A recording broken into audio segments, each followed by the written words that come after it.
O sol se punha atingindo o horizonte de um vermelho sangue quando Bento, o escravo mais antigo e respeitado da fazenda, aproximou-se do jovem herdeiro, o senhorzinho Eduardo. O rapaz, recém-chegado da Europa com ideias que não cabiam nos muros de pedra da casa grande, olhava para as senzalas com um aperto no peito que a tradição não conseguia explicar. Bento, com a voz baixa e carregada de séculos de cautela, tocou o ombro do rapaz e sussurrou as palavras que mudariam tudo. Te vejo na cama, senhorzinho, mas saiba que isso é proibido.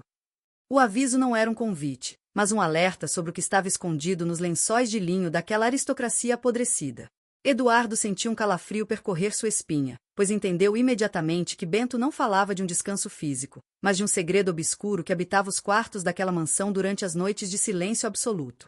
A confusão nos olhos de Eduardo refletia o conflito de uma geração que começava a questionar as correntes. Ele seguiu para o seu quarto, mas as palavras de Bento ecoavam como um tambor em seus ouvidos. A casa grande parecia respirar, suas paredes de pau a pique guardando gemidos e sussurros que o dia insistia em apagar. O senhorzinho entendeu que o proibido mencionado pelo escravo não era uma regra da lei dos homens, mas uma violação da própria alma que ocorria sob aquele teto. Ele sentou-se à beira da cama, observando a sombra das árvores projetada no assoalho, sentindo que a estrutura de poder da fazenda estava prestes a ruir.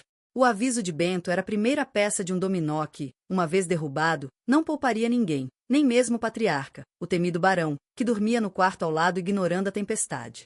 Naquela noite, o silêncio foi quebrado pelo ranger de uma porta secreta atrás da tapeçaria do corredor principal. Eduardo, movido por uma coragem que beirava a loucura, decidiu não dormir. Ele esperou no escuro, com os olhos fixos na fresta da porta, até que viu uma figura vultosa caminhar em direção às escadas laterais.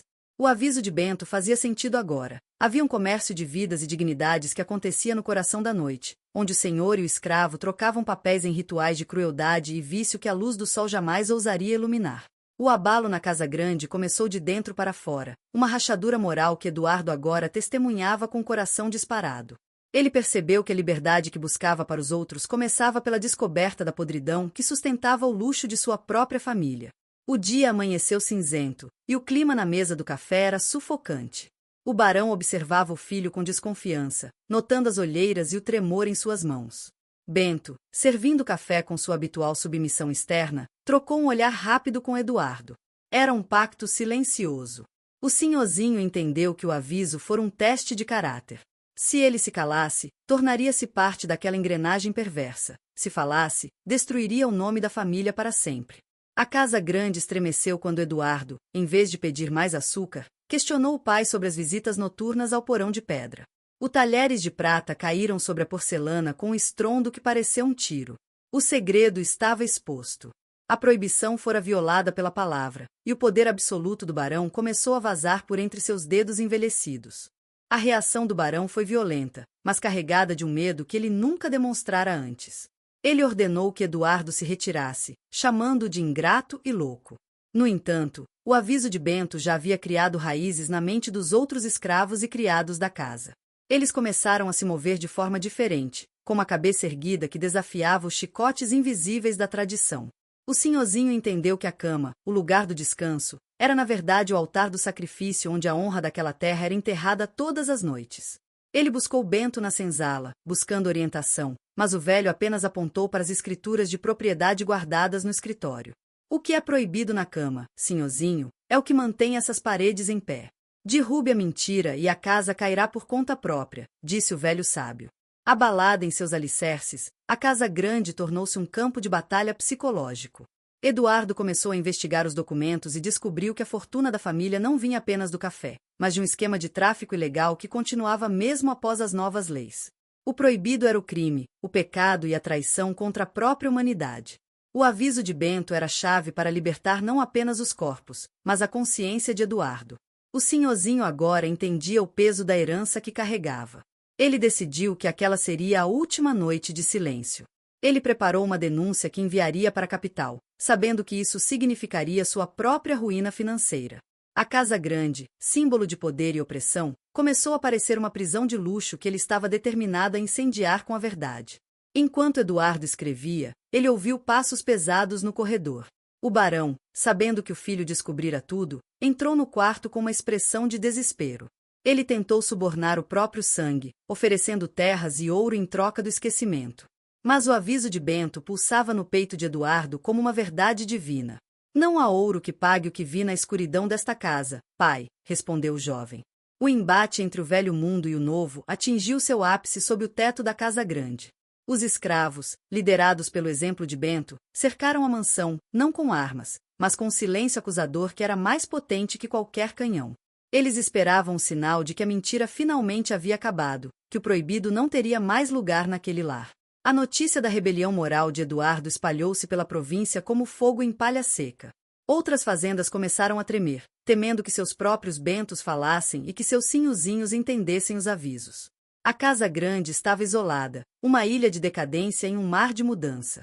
O barão, vendo-se sem saída, refugiou-se em seu quarto, o mesmo lugar onde as atrocidades eram planejadas. Ele percebeu que o poder baseado no medo é uma ilusão que desmorona ao primeiro sopro de verdade. Eduardo, com a ajuda de Bento, começou a organizar a transição da fazenda, transformando o trabalho escravo em trabalho livre e digno. O impacto foi profundo e imediato. A produtividade aumentou, mas o que realmente mudou foi a atmosfera de paz que finalmente visitou aqueles campos. Bento, agora um homem livre por decreto de Eduardo, sentou-se na varanda da casa grande, lugar que antes lhe era vedado. Ele olhou para o sinhozinho e sorriu, vendo que o rapaz não era mais o jovem confuso que chegará da Europa, mas um homem forjado na justiça. O aviso proibido transformou-se em uma lição de liberdade. A casa grande não foi derrubada fisicamente, mas sua essência mudou. De um lugar de segredos obscuros, tornou-se um farol de esperança para toda a região. Eduardo entendeu que o que é proibido muitas vezes é apenas a verdade que os poderosos temem enfrentar. Ele olhou para sua cama naquela noite. Pela primeira vez em anos, dormiu o sono dos justos, sabendo que não havia mais fantasmas escondidos atrás das cortinas de sua consciência. O abalo na casa grande serviu de exemplo para o país inteiro. A história do escravo que avisou e do mestre que entendeu tornou-se um símbolo da abolição que estava por vir. Bento e Eduardo trabalharam lado a lado até o fim de seus dias, provando que a cor da pele ou a posição social não definem a grandeza de uma alma. O proibido tornou-se permitido. O diálogo, o respeito e o amor pela justiça venceram o ódio e a ganância. A casa grande permaneceu de pé, mas suas portas estavam sempre abertas, e seu passado sombrio servia apenas como um lembrete de que a escuridão só próspera onde a luz da verdade é apagada. O sinhozinho honrou o aviso de Bento, e juntos, eles escreveram um novo capítulo na história daquela terra. Anos depois, as novas gerações visitavam a fazenda para entender como a mudança começou. Eles olhavam para a cama de Eduardo, preservada como monumento à integridade, e lembravam das palavras de Bento. O aviso que parecia perigoso revelou-se a salvação. A estrutura da casa grande, antes rígida e opressora, tornou-se flexível e acolhedora. O legado de Bento continuou vivo através de Eduardo, que dedicou sua vida a garantir que ninguém mais tivesse que ouvir que a verdade era proibida. O abalo que quase destruiu a família acabou por salvá-la de si mesma, provando que o fim de um sistema injusto é sempre o começo de uma vida plena e verdadeira para todos, sem distinção de berço ou linhagem. A figura de Bento tornou-se mística na região. Diziam que ele era um anjo enviado para testar o coração daquela linhagem. Eduardo, por sua vez, foi lembrado como libertador da casa grande.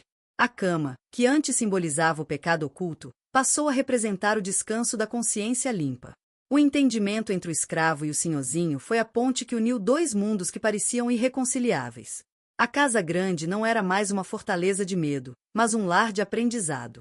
O impacto daquelas palavras iniciais ecoou por séculos, lembrando a cada novo proprietário que a verdadeira autoridade vem da justiça e não da força. O proibido fora vencido pela coragem de encarar a própria sombra no escuro de um quarto de dormir. O barão, em seus últimos dias, pediu perdão a Bento e Eduardo, reconhecendo que a prisão que ele construiu para os outros era a mesma que o mantinha cativo. A casa grande viu o choro sincero de um homem que descobriu tarde demais que a vida é curta para ser gasta em crueldade. Bento perdoou com a generosidade de quem conhece o valor da liberdade de espírito. Eduardo segurou a mão do pai, sentindo que o ciclo de dor finalmente se fechava. A fazenda floresceu como nunca, e o perfume das flores de laranjeira parecia apagar o cheiro de mofo dos antigos segredos. O entendimento completo daquela mensagem proibida foi a chave mestra que abriu todas as celas, visíveis e invisíveis, daquela vasta e rica propriedade rural.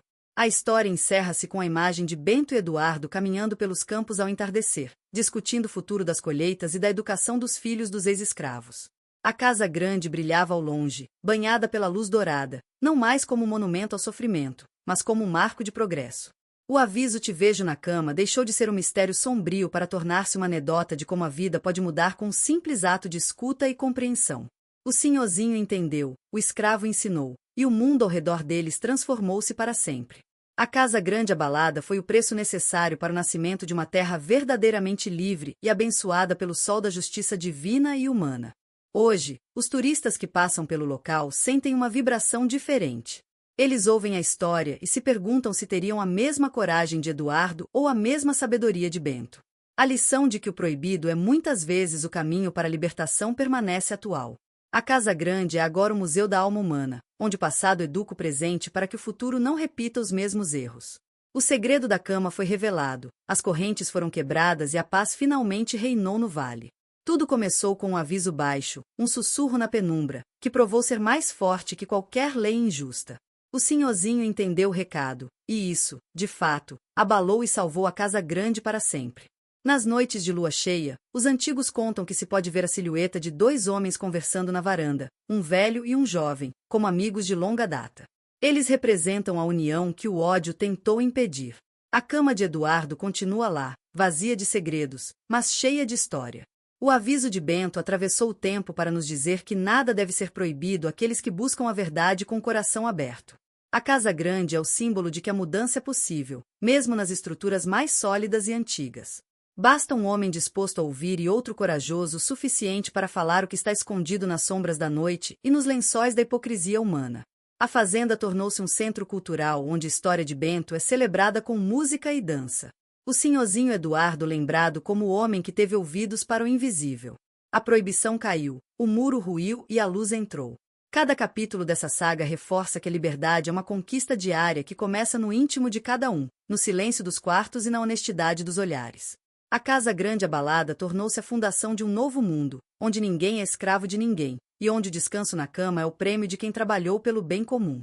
O aviso de Bento foi a semente de uma revolução silenciosa que mudou o curso de muitas vidas naquela pequena e histórica comunidade. Eduardo nunca esqueceu o dia em que o proibido lhe foi revelado. Ele guardou as palavras de Bento como um tesouro, passando-as para seus descendentes como um código de conduta. Nunca ignorem o aviso dos humildes, dizia ele. A Casa Grande permaneceu forte, mas sua força vinha agora da união e não da divisão. Bento viveu o suficiente para ver seus netos estudando medicina e advocacia, profissões que antes eram sonhos impossíveis. O abalo inicial foi doloroso, como o parto de uma nova realidade, mas o resultado foi a beleza de uma sociedade integrada. O senhorzinho entendeu que ser senhor de si mesmo é muito mais difícil e nobre do que ser senhor de terras ou de outros seres humanos. O tempo limpou as manchas do passado, mas as cicatrizes de Bento permaneceram como lembretes da resistência. Eduardo cuidou para que essas cicatrizes fossem honradas e não escondidas. A Casa Grande tornou-se um exemplo de restauração histórica e moral. O que era proibido tornou-se a base de novos estatutos de convivência. O entendimento entre eles foi o maior milagre que a fazenda já viu. A casa não caiu, ela se expandiu para abrigar a todos com igualdade. O aviso de Bento foi a faísca que acendeu a tocha da liberdade, iluminando os cantos mais escuros da alma brasileira e mostrando que a verdade, por mais proibida que pareça, é a única chave para a paz. Por fim, o silêncio da noite na Casa Grande tornou-se um silêncio de prece e gratidão. O medo desapareceu dos corredores e o ranger das portas agora trazia apenas a brisa fresca do campo. O aviso de Bento foi cumprido, o senhorzinho Eduardo seguiu o caminho da honra e a Casa Grande, embora abalada em seus velhos costumes, ergueu-se gloriosa em sua nova identidade. A história de como o proibido libertou uma família e um povo continua a inspirar, provando que quando a verdade é dita e compreendida, não há corrente que resista e não há casa, por maior que seja, que não se transforme para melhor sob o peso da justiça e do amor fraternal.